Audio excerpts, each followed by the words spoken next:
Irmãos, agora estamos gravando aqui o culto para que os irmãos possam acompanhar. Tivemos um problema hoje na live, na nossa transmissão ao vivo, a internet não permitiu, então nós estamos aqui gravando esse culto para podermos postar no canal da igreja ainda hoje, por volta das 7h30 da noite, a fim de que os irmãos possam, ainda que com todas essas limitações, adorar a Deus no dia por Ele designado para isso. Abram suas Bíblias no livro do profeta Miqueias, capítulo 1. Livro do profeta Miqueias, capítulo de número 1. Eu farei a leitura dos 16 versículos. Vou fazer essa leitura, peço que os irmãos acompanhem enquanto eu a faço.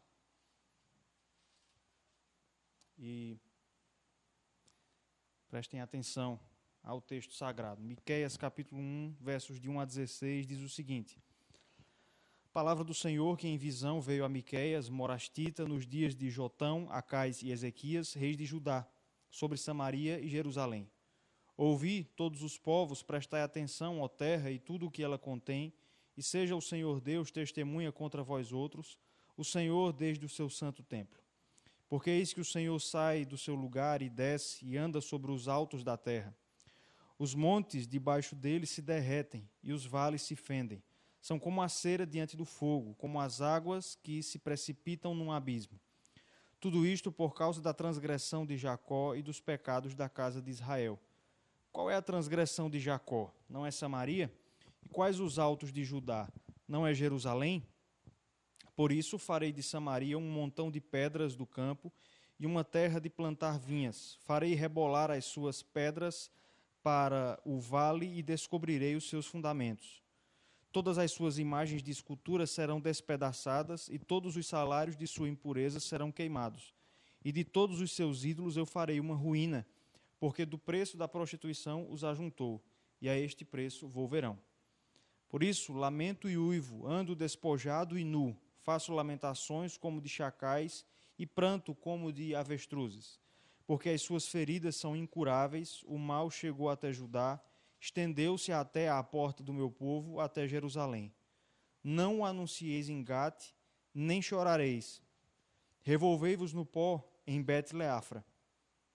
Passa, ó moradora de Safir, em vergonhosa nudez, a moradora de Zaanã não pode sair. O pranto de Bet-Ezel tira de vós o vosso refúgio. Pois a moradora de Marote suspira pelo bem, porque desceu do Senhor o mal até a porta de Jerusalém. Ata os corcéis ao carro, a moradora de Laquis. Foste o princípio do pecado para a filha de Sião, porque em ti se acharam as transgressões de Israel. Portanto, darás presentes de despedida a Moresete e Gate. As casas de Axibe serão para engano dos reis de Israel.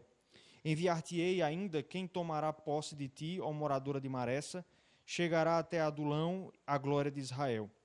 Faze-te calva e tosquia-te por causa dos filhos que eram as tuas delícias. Alarga a tua calva como a águia, porque de ti serão levados para o cativeiro.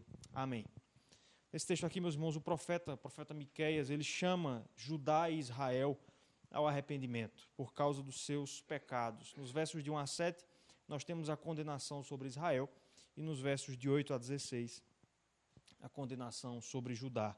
No verso 16, diz o profeta: faze-te calva e tosquia-te por causa dos filhos que eram as tuas delícias. Ele está trazendo aqui a ideia de raspar os cabelos como sinal de humilhação. E é isso que o Senhor Deus, meus irmãos, requer de nós, que nos humilhemos diante dele por causa dos nossos pecados. É isso que nós vamos fazer. Quero convidar todos os irmãos irmãos, mesmo com essas intempéries todas, vamos agora nos acalmar, elevar o nosso pensamento ao Senhor e pedir perdão a Ele pelos nossos pecados. Vamos orar. Bendito Deus, nosso eterno Pai, nós queremos confessar ao Senhor, ó Pai, que temos feito aquilo que te desagrada, temos feito, ó Pai, aquilo que o Senhor proíbe, aquilo que o Senhor abomina. E por isso, nós nos colocamos diante de Ti humildes, pedindo o Teu perdão, pedindo, ó Deus, que o Senhor aplique sobre nós e faça valer a justiça conquistada por Cristo Jesus. Que o Senhor não olhe para as nossas transgressões, mas olhe, ó Deus, para o sacrifício de Cristo e para a sua justiça que nos é imputada. Nos ajuda, ó Deus, a vivermos uma vida de arrependimento e de fuga do pecado. Nos ajuda, ó Deus, a não vivermos na prática do pecado, ó Deus, mas a chorarmos todas as vezes em que desobedecermos o Senhor. Dá-nos, ó Deus, então, frutos dignos de arrependimento, ó Pai, para que possamos agradar o Teu nome. É a nossa oração no nome de Jesus. Amém. Vamos abrir a palavra de Deus mais uma vez no Salmo de número 57. Salmo de número 57. Vamos ler todo esse salmo. São apenas 11 versículos. Salmo de número 57. Vamos ler de maneira alternada. Vou ler os versos ímpares. Os irmãos aqui em casa leem os versos pares. Salmo 57. Tem misericórdia de mim, ó Deus, tem misericórdia, pois em Ti a minha alma se refugia. À sombra das Tuas asas me abrigo, até que passem as calamidades.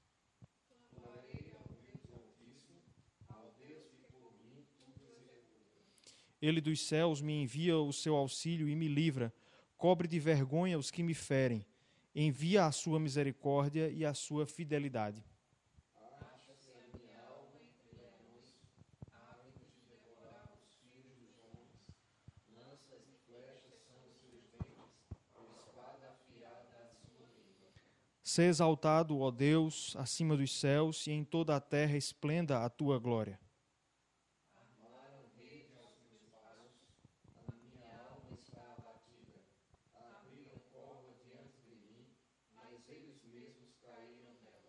Firme está o meu coração, ó Deus, o meu coração está firme. Cantarei e entoarei louvores. Desperta, ó minha alma, desperta a lira e harpa, quero acordar a alma. Render-te-ei graças entre os povos, cantar-te-ei louvores entre as nações. Pois a tua misericórdia se eleva até aos céus, e a tua fidelidade até as nuvens. Sê exaltado, ó Deus, acima dos céus, e em toda a terra esplenda a tua glória. Amém.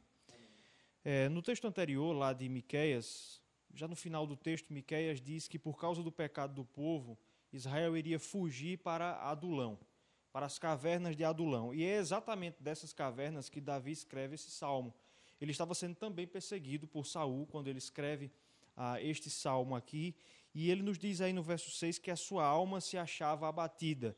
Mas veja que ele toma uma decisão no verso 2. Clamarei ao Deus Altíssimo, ao Deus que por mim executa. Por que Davi diz que vai clamar a Deus? Porque ele sabe, verso 3, que dos céus Deus envia o auxílio. Que ele, final do verso 3, envia a sua misericórdia e a sua fidelidade.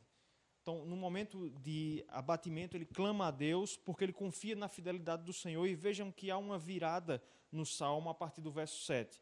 A alma que estava abatida, no verso 7, agora louva, dizendo: firme está o meu coração, ó Deus, o meu coração está firme. E agora ele louva ao Senhor: cantarei e entoarei louvores. Nós servemos, meus irmãos, a um Deus que é fiel, que atende aos seus filhos nos seus clamores, que atende quando nós passamos pelas calamidades, como Davi diz no verso 1. Nós vamos então agora cantar a fidelidade do Senhor. Convidar aqui o nosso irmão diácono André para nos entoar aqui, nos ajudar no violão, com o hino de número 32, O Deus Fiel.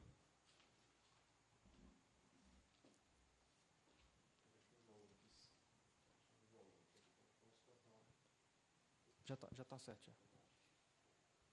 Hino de número 32, O Deus Fiel.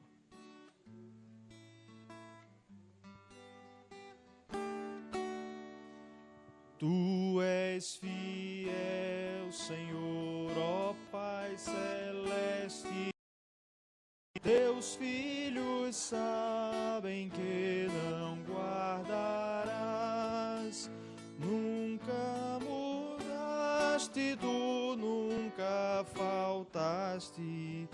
Tal como eras, tu sempre serás. Tu és fiel, Senhor. Tu és fiel, Senhor. Dia após dia, com bênção sem fim.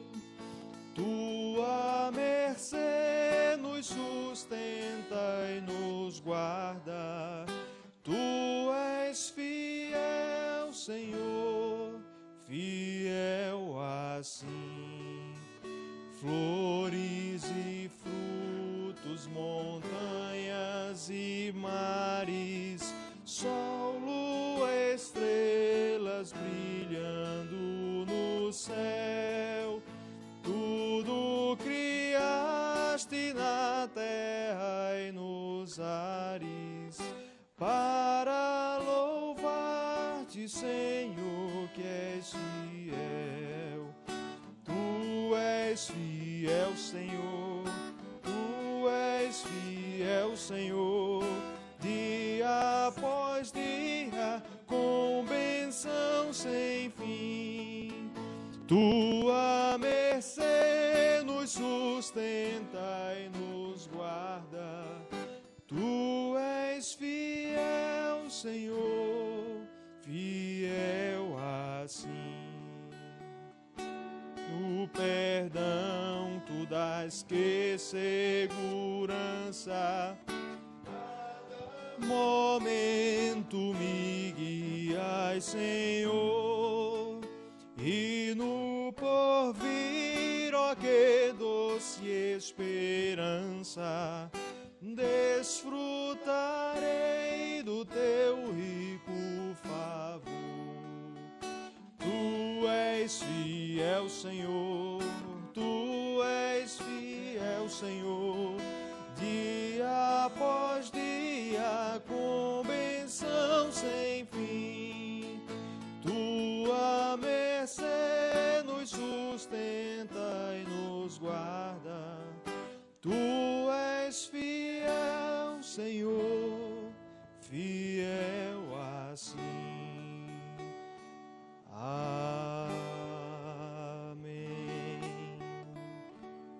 Amém.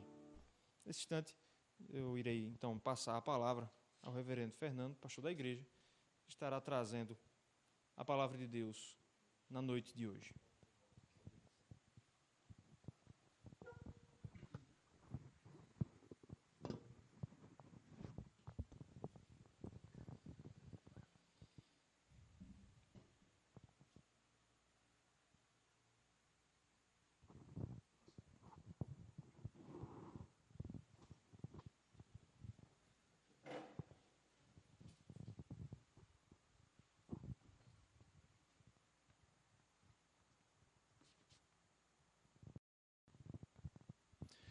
Quero saudar todos os irmãos com a graça e a paz do Senhor Jesus. Amém. Mais um obstáculo aí dentro dessa nossa caminhada, mas o bom é saber que o Senhor nos dá graça para que nós possamos superá-lo. E aí nós estamos aqui gravando essa mensagem para que você possa, daqui dentro de alguns instantes, no conforto do seu lar, acompanhar. E isso é bom, que faz com que você, de alguma forma, até se prepare e evite alguma situação que talvez no ao vivo surja algum imprevisto. Agora você pode, então, parar, né? Se de repente alguém chegar em sua casa, enfim, é até bom. Então a gente tem que olhar também pelo lado positivo, tá certo? Bom, convido você a abrir a sua Bíblia no Evangelho de João, capítulo 16. Nós vamos ler o último versículo deste capítulo. Deste capítulo, que é um capítulo muito importante dentro da história do Senhor Jesus Cristo. Jesus está aqui trazendo as últimas palavras para os discípulos, palavras de despedida. E o versículo 33, ele nos revela algo maravilhoso. Em que pese as dificuldades, nós temos algo maravilhoso revelado aqui. Evangelho de João, capítulo 16, versículo 33. Evangelho de João, capítulo 16, versículo 33, diz assim a palavra do Senhor. Estas coisas vos tenho dito para que tenhais paz em mim. No mundo passais por aflições, mas tende bom ânimo, eu venci o mundo. Vamos ler novamente? Leia junto comigo, por favor. Estas coisas vos tenho dito para que tenhais paz em mim. No mundo passais por aflições, mas tende bom ânimo, eu venci o mundo. Amém. Que o Senhor aplique essa palavra no nosso coração. Fale profundamente a cada um dos seus servos. Meus amados irmãos, não é incomum a gente ouvir das pessoas, quando perguntamos às pessoas como elas estão, as seguintes respostas. Como você está? Aí a gente muitas vezes escuta assim: estou na luta. Como você está? A outra pessoa diz assim: estou no deserto. Estão utilizando metáforas para mostrar que estão passando por situações complexas. Estou na luta, estou no deserto. Mas tem aquelas que não são tão diretas na resposta e que dizem algo do tipo: eu estou bem, mas as lutas são grandes, né? Outros dizem assim: estou indo. Fazer o quê? Tem que viver, né? De fato, essas expressões brotam dos nossos lábios, muitas vezes, porque viver não é fácil. Viver não é fácil. A vida traz consigo inúmeras dificuldades. Porém, tais dificuldades não devem ditar a nossa forma de enxergarmos o mundo. Na verdade, mesmo em meio às dificuldades, é possível ter bom ânimo. É isso que esse texto que nós lemos nos mostra. Esse texto aqui que nós lemos nos traz as maravilhosas palavras do Senhor Jesus Cristo. Neste momento de sua vida, Jesus já estava prestes a começar a enfrentar de forma mais aguda o seu sofrimento, que culminou na cruz. Porém, antes mesmo que esse momento chegasse, Jesus, em seu último discurso para os discípulos, avisa-os das coisas que eles iriam enfrentar. Jesus, portanto, os prepara para viverem no mundo, não como crianças em um parque de diversões, mas como seus servos, que por serem seus servos iriam enfrentar dificuldades, mas, Jesus enfatiza, eles não deveriam sucumbir a elas. Mesmo em meio às lutas, eles deveriam ter bom ânimo, porque o Senhor deles venceu seu inimigo. Dessa forma, nestas palavras do Senhor Jesus para os seus discípulos, nós temos uma advertência de sua parte, nós temos uma palavra de encorajamento e, por fim, uma palavra de vitória.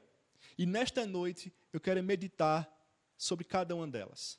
Portanto, para que o nosso coração não se atemorize ante as dificuldades da vida, ouçamos o que o Senhor nos traz por meio de sua palavra para cada um de nós. Como eu falei, nós vamos dividir esse texto em 3 partes, como está aqui dividido: palavra de advertência, palavra de encorajamento e, por fim, palavra de vitória. Em primeiro lugar, então, temos aí no versículo 33 do Evangelho de João, capítulo 16, a palavra de advertência. Jesus diz assim: estas coisas vos tenho dito para que tenhais paz em mim. No mundo passais por aflições. Estas coisas vos tenho dito para que tenhais paz em mim. No mundo passais por aflições. Como nós vimos, Jesus está aqui no seu discurso final. E já sabendo o que iria lhe ocorrer, e por consequência iria também ocorrer aos seus discípulos, Jesus os adverte com as seguintes palavras: no mundo passais por aflições. A palavra aqui, aflição, nesse texto, denota uma forte angústia, denota uma forte pressão. Assim, sim, em Cristo, eles teriam paz. Perceba que no versículo 33, no mesmo versículo 33, na parte A, Jesus diz que eles têm paz nele. No mundo, eles teriam aflições, tribulação, angústia, pressão. Dessa forma, o mundo não... Ficou preto aqui. Dessa forma, o mundo não é um parque de diversões para o povo de Deus, mas uma arena no qual ele enfrenta terríveis batalhas. E a pergunta é: por que o mundo é um cenário de tribulação? Se foi Deus que criou o mundo, por que o mundo é um cenário de tribulação para o povo de Deus? E aí essa resposta envolve dois aspectos, ou eu quero tratar sobre dois aspectos. Primeiro, porque no mundo nós vivemos as terríveis consequências da queda do homem no pecado. Óbvio, Deus criou o mundo de forma perfeita, como está registrado nos primeiros capítulos de Gênesis. Porém, esse mesmo livro traz já no terceiro capítulo a queda do homem no pecado. E vai trazer também as consequências desta queda. Nós vamos ver no capítulo 3 de Gênesis, a partir do versículo 17 até o versículo 19, Deus trazendo o seu juízo, amaldiçoando a terra. Ele vai dizer a Adão, a terra vai ser maldita por causa de você, Adão. E é por isso que todos nós estamos sujeitos a enfrentar dificuldades nesta vida. Dificuldades das mais variadas. Acidentes, crimes, terremotos, guerras, secas, enchentes, doença, vírus, coronavírus. Por quê? Porque, de fato, estamos vivendo em um mundo caído. Nós estamos enfrentando as terríveis consequências da queda do homem no pecado. Eu costumo dizer que esse mundo, de fato, está amaldiçoado. E uma prova disso é que, quando uma criança nasce, ela precisa logo tomar inúmeras vacinas. Perceba, para viver nesse mundo, o ser humano já tem que receber várias vacinas. Por quê? Porque, de fato, vai viver em um mundo que está amaldiçoado pelo Senhor. Não obstante a sua graça, mas o mundo está por ele amaldiçoado, consequência da queda do homem no pecado. Ora, se o homem caiu, ele tinha que enfrentar as consequências. E uma das consequências era, viva agora num habitat que não vai ser mais favorável a você. E por isso, nós enfrentamos todas essas espécies de dificuldades aqui que nós já mencionamos. Nós, que eu digo, incluindo nós, Igreja do Senhor, enfrentamos as mesmas dificuldades. Porque assim como o Senhor faz vir a chuva sobre maus e bons, da mesma forma nós, que vivemos nesse mundo, estamos sujeitos a enfrentar também as dificuldades. Porém, lembremos, não despreparados, mas advertidos pelo Senhor. E isso faz toda a diferença. E isso deve fazer toda a diferença na minha e na sua vida. Porém, nós temos ainda o segundo aspecto. Por que nós enfrentamos tribulação nesse mundo? Porque esse mundo é um lugar, um local de tribulação para o povo de Deus. Porque neste mundo nós temos que lidar e lutar contra o mundanismo. E o que é o mundanismo? O mundanismo é uma mentalidade, ou se caracteriza por uma mentalidade que gera um comportamento totalmente alheio à vontade de Deus. Mas além de ser algo que está alheio à vontade do Senhor, muitas vezes nós percebemos atitudes deliberadas contra a vontade de Deus, negando aquilo que é certo, fazendo aquilo que Deus condena, aprovando aquilo que Deus reprova. E nós estamos vivendo nesse contexto. Não que nós o façamos, mas nós estamos vivendo num contexto onde o mal é chamado de bem. E isso, para nós, traz aflição. E eu espero que traga, de fato, aflição, porque significa que nós não estamos aprovando as obras das trevas. E é nesse sentido que a Bíblia diz que o mundo jaz no maligno. E por causa disso mesmo, o mundo constitui-se num grande inimigo do povo de Deus. Assim sendo, o príncipe deste mundo investe e lança os seus dardos inflamados contra a igreja e contra os homens individualmente. Por isso, nós não podemos amar o mundo. Não poderemos ficar confortáveis no mundo, porque o mundo para nós é um local de tribulação. Jesus diz isso. Não podemos imitar o seu comportamento, o comportamento do mundo. Não podemos adotar os seus valores. O mundo para nós deve ser encarado como uma arena e não como um playground. Como povo de Deus, devemos lembrar as perseguições que ainda hoje a Igreja do Senhor sofre. Não podemos nutrir simpatia pelo mundo, pois como afirma o famoso filósofo dinamarquês Kierkegaard, ele diz o seguinte: no dia em que o cristianismo e o mundo tornarem-se amigos, o cristianismo deixará de existir. No dia em que o cristianismo e o mundo tornarem-se amigos, o cristianismo deixará de existir. Portanto, Jesus nos adverte: no mundo teremos tribulações. Não vamos nos deixar deslumbrar com as coisas do mundo. Vivamos como peregrinos, pois o Senhor mesmo afirmou: meu reino não é deste mundo. Portanto, temos aqui a primeira palavra a palavra de advertência. Jesus diz, no mundo nós iríamos enfrentar tribulações. Portanto, não fique alarmado diante de tanta notícia negativa que tem surgido, diante de tantos fatos negativos que nós temos sido acometidos. Não fique alarmado, porque isso faz parte, e o próprio Senhor já nos advertiu, para que pudéssemos assim viver não despreparados ou desesperados, mas confiantes nele. E por isso mesmo, ele não fica nessa palavra de advertência, ele não apenas diz que no mundo nós vamos enfrentar tribulações, mas ele traz agora uma palavra de encorajamento. Perceba aí no texto que ele diz, no mundo passais por aflições. Mas ele não para aí.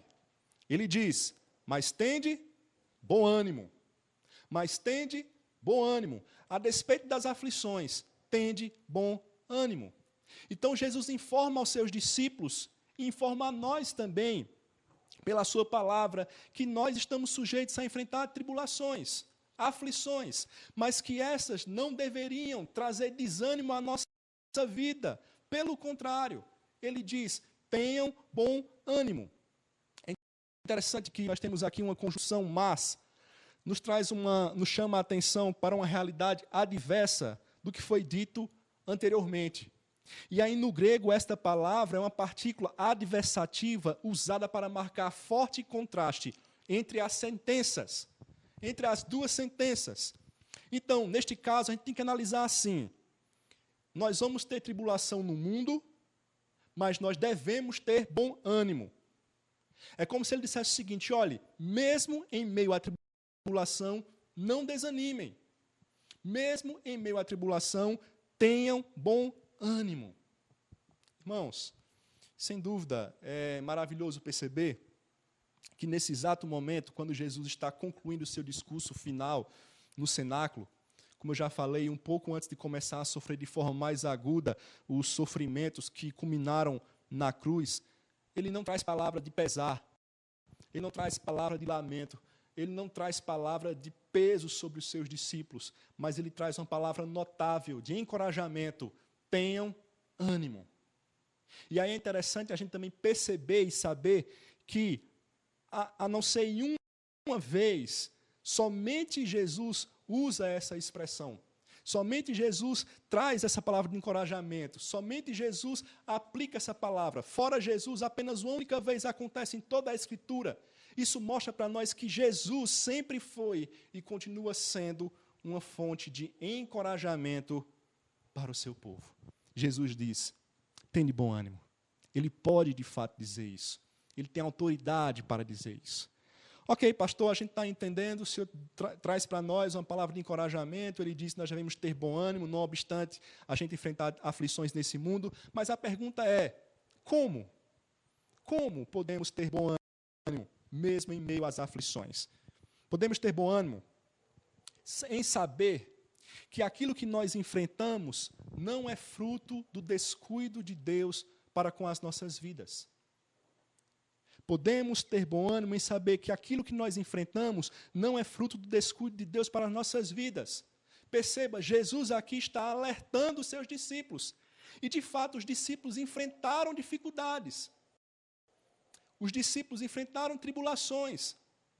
Dos 11, apenas João não foi executado, não foi martirizado. Todos os outros foram mortos a fio da espada, crucificado, lançado de cima de um pináculo. Apenas João morreu de causas naturais, mas morreu exilado na ilha de Patmos. Mas todos os outros 11, ou melhor, os outros 10, tirando João, então, como nós falamos, os discípulos, exceto o apóstolo João, morreu de causas naturais, outros 10 morreram mortes terríveis, mostrando de fato que eles enfrentaram tribulações, que Jesus estava certo, mas não obstante a essa realidade, Jesus diz, tenham bom ânimo. Por quê? Porque aquilo que ocorreu na vida desses homens não foi o acaso. Pelo contrário, porque mesmo em meio às dificuldades, eles glorificavam a Deus. Eles tinham essa oportunidade de glorificar ao Senhor. Saiba, as tribulações que nós enfrentamos estão debaixo do cuidado soberano de Deus. Todas elas têm o seu propósito. Por isso, podemos ter bom ânimo, porque tudo está patente ante os olhos do Senhor. No próprio Evangelho de João, no capítulo 15, versículos 18 a 20, está escrito assim: se o mundo vos odeia, sabei que primeiro do que a vós outros me odiou a mim. Se vós fosseis do mundo, o mundo amaria o que era seu. Como todavia não sois do mundo, pelo contrário, dele vos escolhi, por isso o mundo vos odeia. Lembrai-vos da palavra que eu vos disse: não é o servo maior do que o seu senhor. Se me perseguiram a mim, também perseguirão a vós outros. Se guardaram a minha palavra, também guardarão a vossa. Então veja, a tribulação enfrentada pelo povo de Deus não significa dizer que Deus descuidou do seu povo. Pelo contrário, muitas vezes é um sinal de que nós fazemos parte do povo do Senhor. Por isso, Jesus encoraja: tenha bom ânimo. Podemos também ter bom ânimo porque Deus, em seu propósito eterno, faz com que até as próprias tribulações cooperem para o nosso bem. Romanos capítulo 8, versículo 28, Tiago capítulo 1, versículo 12. Bem-aventurado o homem que suporta com perseverança a aprovação, porque depois de ter sido aprovado, receberá a coroa da vida, a qual o Senhor prometeu aos que o amam. Portanto, as tribulações do povo de Deus não são sem propósito, mas Deus é aquele que faz com que as próprias adversidades se transformem em algo positivo para os seus filhos. Portanto, sem dúvida, o homem que serve a Cristo tem razão para estar alegre, mesmo em meio às dificuldades. Por isso que Jesus disse: vocês vão ter aflições, mas tenham bom ânimo. Assim, meu amado irmão, confie. Assim sendo, confie. Creia, descanse nessa palavra de encorajamento. Em meio à aflição, em meio à tribulação, tenha bom ânimo. Você não está sozinho. Deus está cuidando de você. Deus está cuidando do seu povo.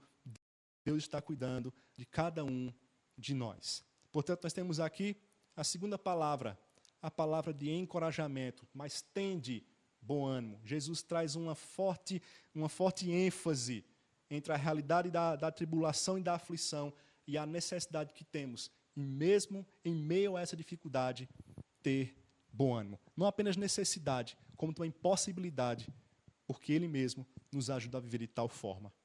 Mas, em último lugar, nós temos aqui a palavra de vitória.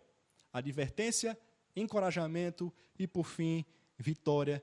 Jesus diz assim: no mundo passais por aflições, mas tende bom ânimo. Eu venci o mundo. Eu venci o mundo.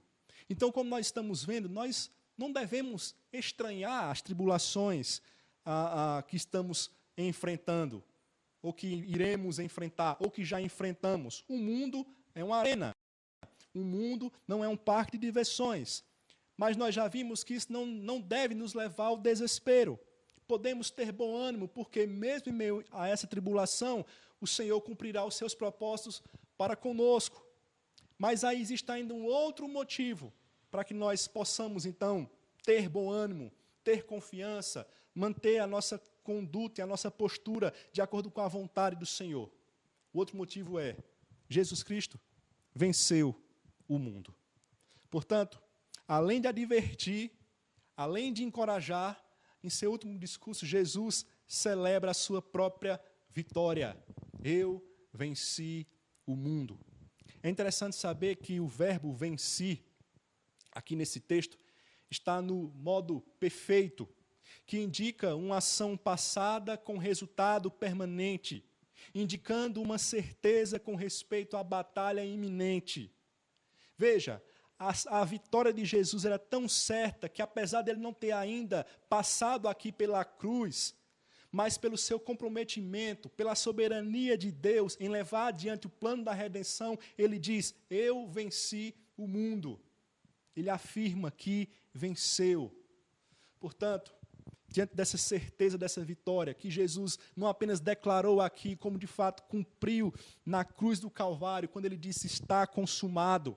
Diante dessa realidade, o mundo não precisa ser para nós um inimigo a ser temido, porque o nosso Senhor já venceu. E por isso mesmo Ele nos dá a sua arma, para que nós também possamos combater e vencê-lo. Então, se nós vamos sofrer angústias, aflições, tribulações, porque somos os seus servos, porque somos os seus seguidores, porque não imitamos o comportamento vigente em nossa sociedade, porque denunciamos o pecado, se iremos sofrer por causa disso, de igual modo, podemos também celebrar a vitória, porque o nosso Senhor o venceu. Se sofremos por causa de Cristo, certamente também somos e seremos mais que vencedores por meio de Cristo, que venceu o mundo. Então as palavras, tenham bom ânimo, eu venci o mundo, claramente implicam. Por isso, meus seguidores, vocês também vencerão. E aqui eu quero trazer uma ilustração de um alpinista experiente que está ensinando ou está subindo fazendo uma grande escalada com um alpinista mais jovem. E ele vai à frente, ele sendo um guia com mais habilidade e prática, ele vai à frente, subindo, superando os obstáculos, e na ponta de baixo da corda está aquele que não é tão inexperiente, que por causa disso percebe e foca muitas vezes nas dificuldades, mas aquele alpinista que está em cima, que já está superando, ele pode gritar para o que está embaixo, dizendo, não tenha medo, pois eu consegui. Não tenha medo, porque eu já superei o obstáculo. Não tenha medo, porque eu cheguei no cume. Você também irá chegar. Você está ligado a mim. Eu já enfrentei o caminho por você. Eu já deixei as minhas pegadas para que você possa, então, pisar e seguir e saber onde deve colocar os seus pés. Eu venci. Você também vai vencer. Creiamos. A vitória é nossa. A vitória é do povo de Deus. 1 João, capítulo 5, versículos 4 e 5, diz assim, porque todo o que é nascido de Deus vence o mundo. E esta é a vitória que vence o mundo, a nossa fé. Quem é o que vence o mundo, senão aquele que crê ser Jesus, o Filho de Deus? Porque todo o que é nascido de Deus vence o mundo. Então, mesmo padecendo tribulações, e quem sabe até sucumbindo às tribulações, eu digo corporalmente, temos a certeza da nossa vitória. Apocalipse, capítulo 22, versículos 2 e 3, está escrito assim, no meio da sua praça, ou seja, da Nova Jerusalém, no meio da sua praça, de uma a outra margem do rio, está a árvore da vida, que produz 12 frutos, dando o seu fruto de mês em mês, e as folhas das árvores são para a cura dos povos. Nunca mais haverá qualquer maldição. Nela está o trono de Deus e do Cordeiro, os seus servos o servirão. Meus amados, tenhamos bom ânimo. É para este fim que a história caminha. A história não é cíclica, como alguns dizem. A história é linear. Nós caminhamos numa linha reta e nós já começamos a vislumbrar esse dia que certamente irá chegar, que nós estaremos com o Senhor habitando para sempre, porque Jesus venceu o mundo e essa vitória Ele nos deu. Portanto, a despeito das aflições, tenha ânimo, porque Jesus venceu o teu inimigo. Eu quero concluir com as palavras de J.C. Ryle. Ele diz o seguinte, nossas almas precisam descansar nestas revigorantes verdades e serem fortalecidas. Os ventos de aflição e perseguição podem ocasionalmente soprar com furor sobre nós. No entanto, somente permitamos que eles sirvam para nos aproximar mais de Cristo. As tristezas, dificuldades, perdas, desapontamentos desta vida podem fazer-nos sentir profundamente abatidos. Porém, devemos permitir que estas coisas tornem mais intensa nossa dependência de Cristo. Apegando-nos a esta promessa, acheguemo-nos com ousadia em meio a cada provação, junto ao trono da graça, a fim de obtermos misericórdia e graça em ocasião oportuna. Sempre digamos, conforme o salmista, por que estás abatida, ó minha alma? Por que te perturbas dentro de mim? Espere em Deus, pois ainda o louvarei, a Ele meu auxílio e Deus meu. E confessemos ao nosso gracioso Jesus. Senhor, não disseste, tem de bom ânimo? Senhor, faze como disseste e concede-nos bom ânimo até o final.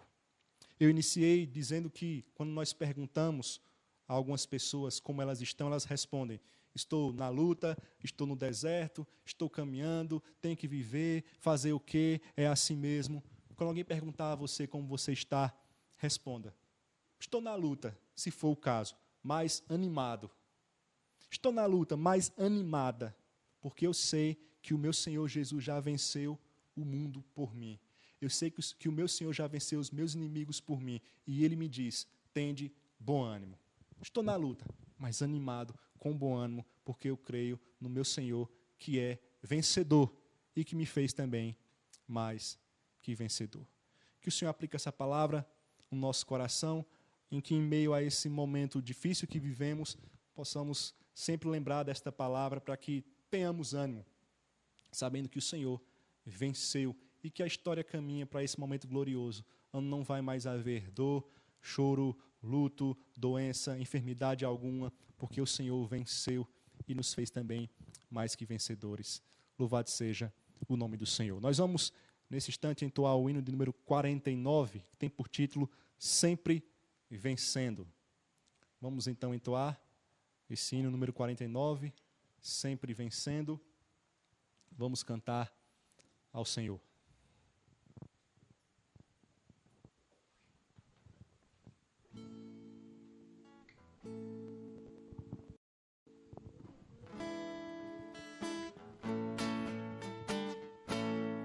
Sempre vencendo, muito vitorioso, Cristo Jesus, o Senhor.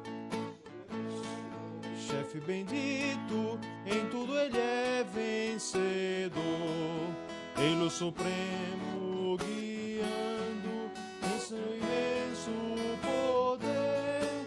Todos avantes, pois crentes, todos lutar e vencer. Não é dos fortes a vitória, nem dos que correm melhor, mas dos fiéis e sinceros que seguem junto ao Senhor. Sempre vencendo, muito vitorioso, Cristo Jesus, o Senhor. Em suas hostes inumeráveis, levanta império e fulgor. Em seu governo demonstra cuidado de amor sem igual. Sempre nos ama e protege com seu poder eternal. Não é dos fortes a vitória, nem dos que correm melhor, mas dos fiéis e sinceros, Senhor. Sempre vencendo, muito vitorioso, Cristo Jesus, o Senhor.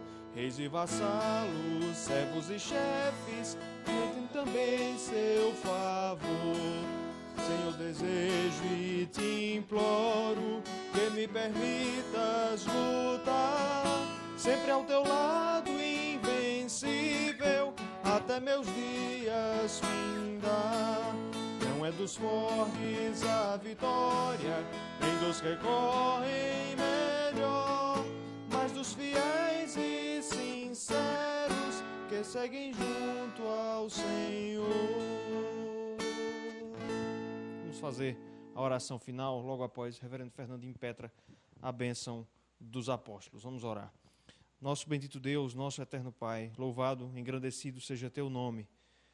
Ó Deus, tu és o único Deus digno da nossa adoração, porque é em ti, é no teu Filho amado, o Senhor Jesus Cristo, que podemos, ó Deus, ter a vitória de que este mundo que jaz no maligno foi já vencido. Esta ordem presente, ó Deus, foi já derrotada por Cristo Jesus na cruz do Calvário, e por isso nós podemos viver, ó Deus, tendo bom ânimo, sem turbar, ó Deus, o nosso coração, como Ele mesmo disse. Ó Deus, nos ajuda a sermos, ó Pai, menos incrédulos, Senhor, a confiarmos mais em Ti, na certeza de que o Senhor está conduzindo a história para o bem da Tua igreja, para glorificar o Teu nome, para nos levar para Jerusalém celestial. Nos ajuda assim, ó Deus, a confiarmos no Senhor, a não recorrermos a nossos próprios métodos, a não nos esquecermos de Tua lei, Senhor, mas sabermos, ó Pai, que ela dá sabedoria aos simples, àqueles que confiam no Senhor. Sê conosco, ó Pai, perdoa, Deus, nossos pecados, Aceita, ó Deus, nosso culto imperfeito como ele é, Senhor. Ó Pai, muitas vezes prestado em meio a dificuldades, como foi no dia de hoje, mas recebe, ó Pai, em nome de Cristo Jesus, por meio da sua mediação. Recebe, ó Deus, a nossa adoração. Ser conosco, perdoa nossos pecados, abençoa a nossa semana, abençoa, ó Deus, tudo que fizermos nessa semana, que seja para a glória do Teu nome. É assim que nós te oramos, em nome de Jesus. Amém.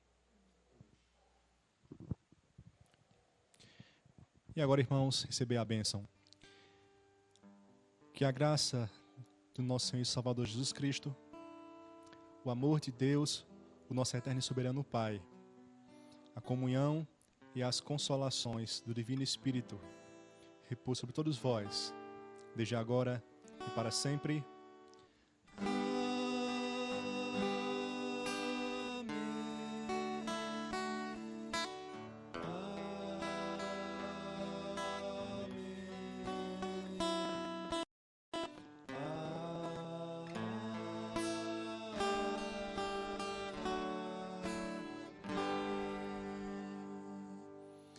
Muito bem, irmãos. Deus abençoe a cada um.